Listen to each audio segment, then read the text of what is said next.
কইছে বটে বাপু তার মাইয়ার সুখের তরে জান দিতে পারে আর মুই মাইয়ার সুখী দেখতে সর্দারি থাকতে পারবে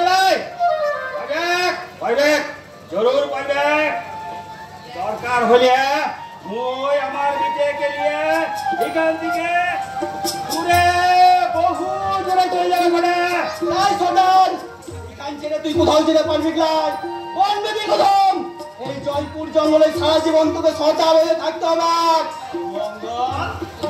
তুই কইছি শুধু কইছি নয় আমার কথা তোকে মানতে হবে এই জঙ্গলে তবু এই জঙ্গলে আজ থেকে মূল কোথায় শেষ কোথা এই ফরমান ওদের শান্তা যাতে মানবে নাই ওদের সব মানবে আর যদি না মানে মুই লোকজন নিয়ে গেছে ওদের সবাইকে এখান থেকে দাঁড়াই দিবে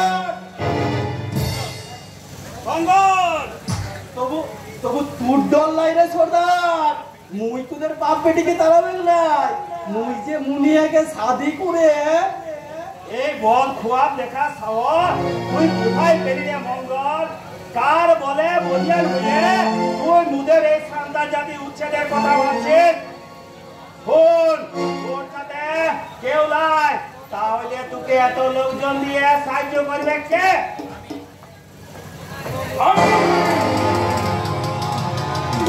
জয়পুর জঙ্গলের মুকুটিন বাদশা তিলক বেনারজি তোর ওই দেখা তো ওই জঙ্গলে গিয়ে দেখাই ওটা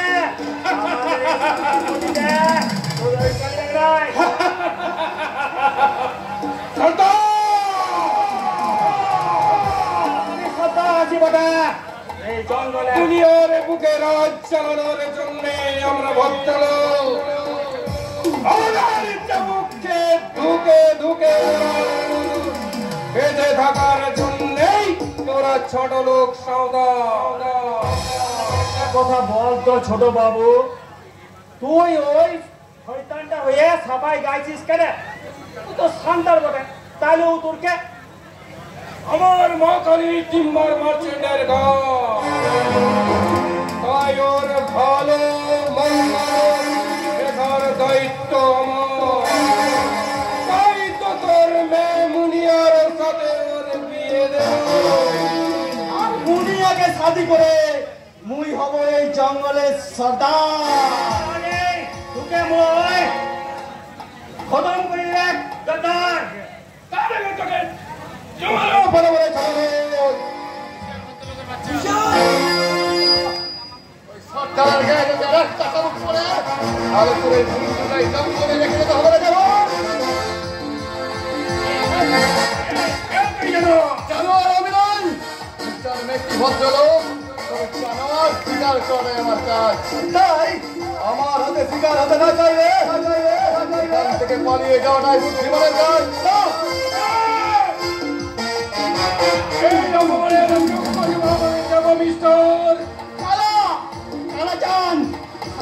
সর্দারের কুড়িয়া এক বেজন না বলে এই সারাই মুনিয়াকে জাদু করে এই জাদুকে দখল করে মুনিয়ার সাথে তোর বিয়ে দিয়ে ও সারাকে আমি দেখিয়ে দেবো রে মঙ্গল আমি জয়পুর জঙ্গলের মুকুটিন বাদশা তিলক বেনারজি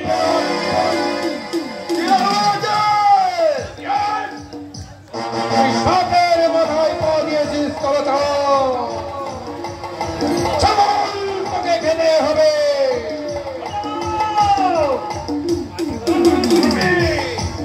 ভুল করে সাপের গর্তে হাত দিলে সাপ কিন্তু রেহাই দেয় না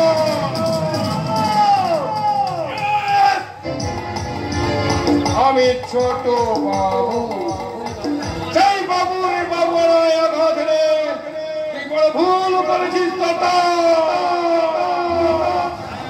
রাজার ভাবে রাজ্য নষ্ট হয়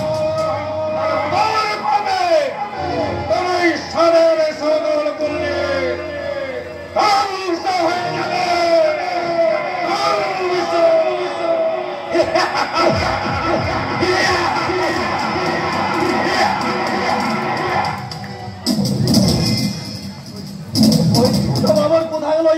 মুখে সর্দার এই কাজে উই গেল এই কাজে আমি আমার পাশে থাকবে যে ভদ্রবতী শয়তান তোর এই সাদের সাঁওতাল পল্লীকে ধ্বংস করতে চাইছে তার সাথে হাত মিলিয়ে তুই কিসের লাভের আশা করছিস? কোন কোন স্বার্থের ময়ে পড়ে তুই তোর স্বজাতির সঙ্গে বেমানি করতে চাইছিস ভাই? তার কৈফিয়ত আমি তোকে দেবে ভাই। ওই ছোট বাবু মুখে চাকরি দিছে, অনেক অনেক টাকা দিছে, তাই আমি চিরকাল ছোট বাবুর কোথামতাই চলে রাখবো না। কেন কেন কেন রে মঙ্গল কেন? ওই মুনিয়াকে তুই না ভালোবাসিস? মুনিয়াকে তুই না বিয়ে করতে চাস? আমি নিজে দাঁড়িয়ে থেকে তোদের দুইজনের বিয়ে দেবো। তোর কোনো দোয়াই আমার লাগবে না। তোকে আমি এখান থেকে দূরে বহু দূরে দাঁড়িয়ে দেবে গোটা। আমার জন্য যদি তোদের কোনো অসুবিধা হয় তাহলে আমি আর আমার মাকে নিয়ে বহু দূরে চলে যাবো। তবু তবু ফিরে আয় ভাই। ওই ভদ্রলোক আমার নেতাই তোর স্বজাতির সঙ্গে বেইমানি করিস না ভাই। তোর কোনো মধুমাখাই মনে শুনবে ভাই। শুনবি রে মঙ্গল, একদিন ঠিকই শুনবি যেদিন ওই ভদ্রবতী শয়তানের পরিচয় দেওয়া রঙিন চশমায় দেখা রঙিন পৃথিবীটা দূর হয়ে যাবে। যেদিন ওদের শয়তানিতে তোর সব শেষ হয়ে গিয়ে তোর দু চোখে ঝরবে বেদনার অশ্রু, সেই দিন তুই আমার কথাগুলো মারবে বুঝবি।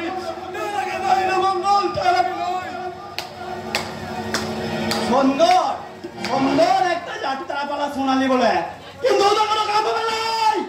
এই মঙ্গল ছোট বাবুর কোথায় মরবে তবু তোর কোথায় স্বর্গে যাবে গেলাই, স্বর্গে যাবে গেলাই।